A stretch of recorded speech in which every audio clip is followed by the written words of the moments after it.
Para que serve um sindicato? Vamos para a palavra sindicato, que ela já diz tudo. Ela é composição de duas palavras gregas, né? O defensor é aquele que exerce a função de síndico. O sim é o defensor da diké, da justiça. Se você não defende coletivamente a justiça nas relações de trabalho, por favor, vá embora. Mas defender a justiça não significa fazer de conta que eu não estou vendo algumas coisas para manter boas relações. Significa, gente, então precisamos radicalizar sobretudo. Não, significa que eu preciso montar o meu time para que isso aconteça. Por que eu também não tenho pessoas que me acompanham? Porque sempre que eu pego material, por exemplo, de uma chapa de eleições, o que está escrito lá? Nós os bons pra caramba, nós os revolucionários, nós os radicais, nós isso, nós faremos, e aí vem a listinha de coisas. E aí embaixo, qual é o papel que me sobra, eu, trabalhador? Nos dias tal, vote chapa, e aí vem o número da chapa. Tem um checklist lá, né? Exatamente. Aí depois, quando a coisa entorta, o que eu faço mesmo? Eu vou na base e digo, sem vocês o sindicato não existe. Ah, é? Você quer mesmo que eu faça um gesto para você entender o que eu quero dizer agora, ou você já entendeu? Eu já entendi. Então, não terá nunca essa participação, não terá nunca esse time se eu toco as coisas desse jeito, se eu não uso o conflito como escola de luta.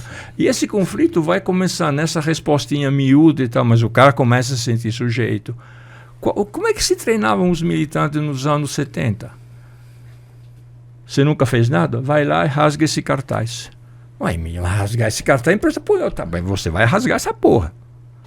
Mas se a empresa puser outro, rasgamos o outro e vai ser você. Aí o cara ia lá, rasgava embaixo. Eu falei que é para você rasgar.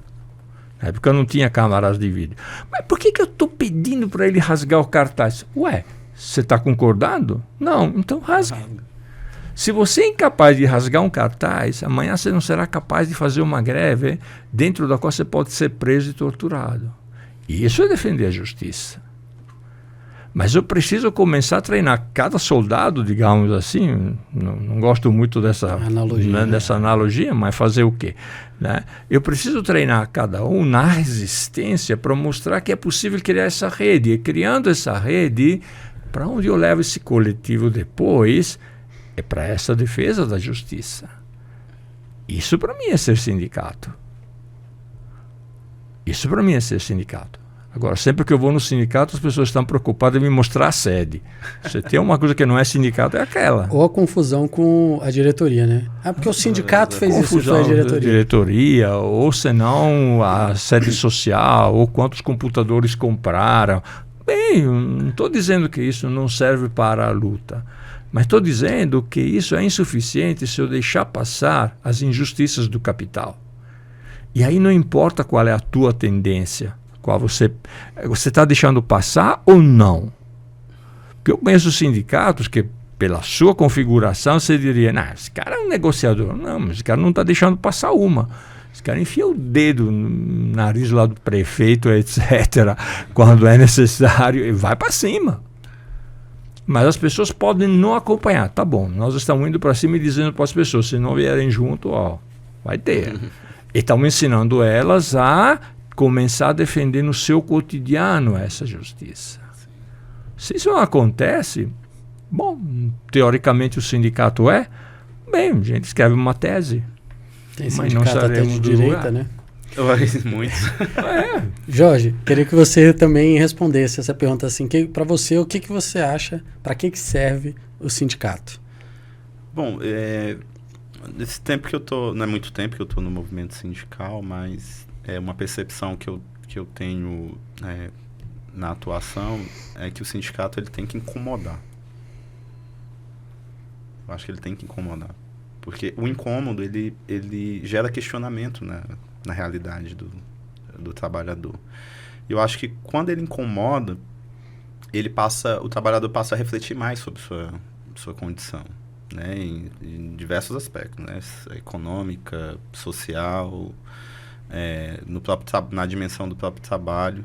E eu acho que o sindicato cumpre esse papel. E aí eu acho que, cumprindo esse papel, eu acho que o sindicato, que é algo que a gente vê pouco hoje, nesse processo de incômodo é de adentrar justamente nessas relações que são normalizadas hoje em dia, onde a gente tem, por exemplo, na categoria de enfermeiros, a gente vai soltar uma pesquisa agora em breve, em agosto, em que o trabalhador ele normalizou o processo de violência dentro das relações de trabalho.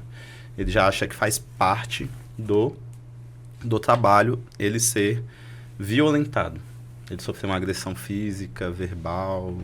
Normalizou. Normalizou. Na pesquisa a gente vai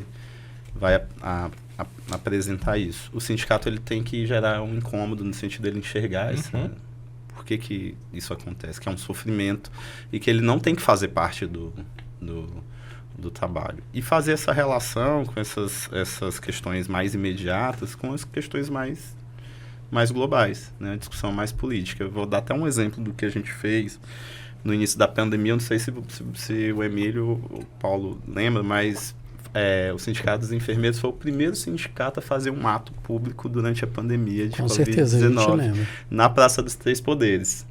E entra um elemento interessante que o Emílio falou, porque quando a gente decidiu fazer esse ato, os diretores olharam assim um para o outro, mas a gente vai fazer isso mesmo, sim?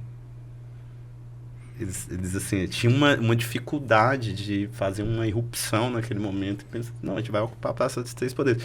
Tá, mas existem militantes bolsonaristas lá na praça, eles vão para cima da gente. Não, vamos fazer o ato. Esse é o papel do sindicato, é incomodar.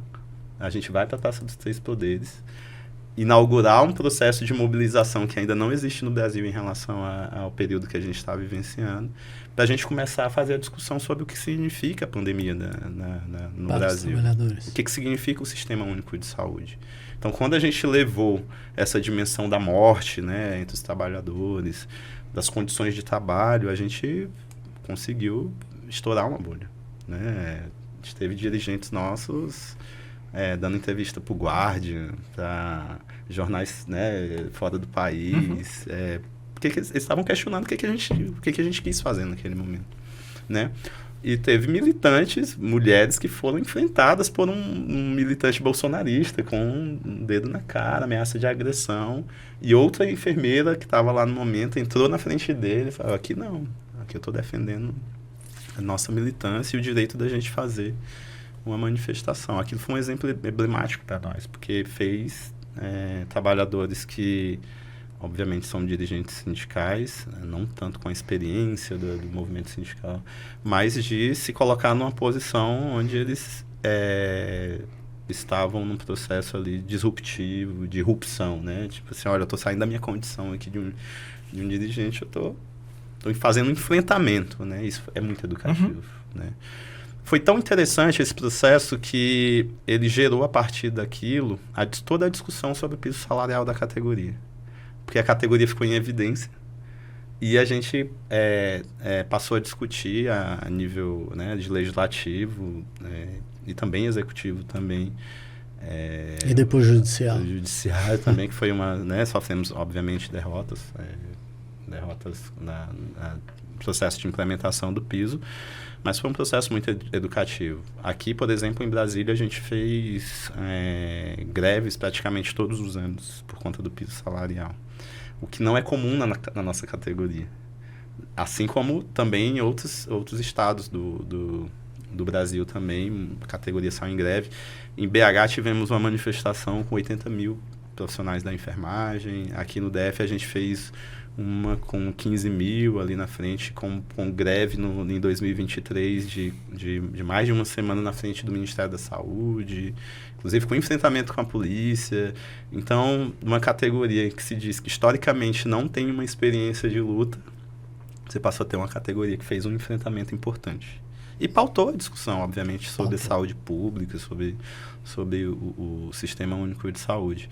Então, eu penso que essa dimensão é muito importante do gerar um incômodo, né? De incomodar, porque eu acho que nisso você tem efeitos de encadeamento sobre o processo de organização, que eu concordo com o Emílio, eu acho que tem partido do próprio local de trabalho, enxergando essa subjetividade que o trabalhador tem nessa experiência, né?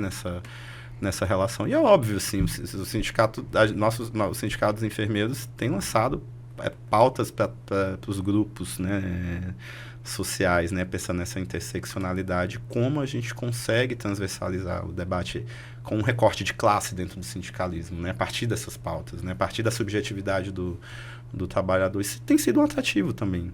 A gente já conseguimos organizar seminários LGBT, sindical LGBTQIA+, de negros e negras, de mulheres, todos com encaminhamentos práticos de como organizar trabalhadores e trabalhadoras para a luta sindical.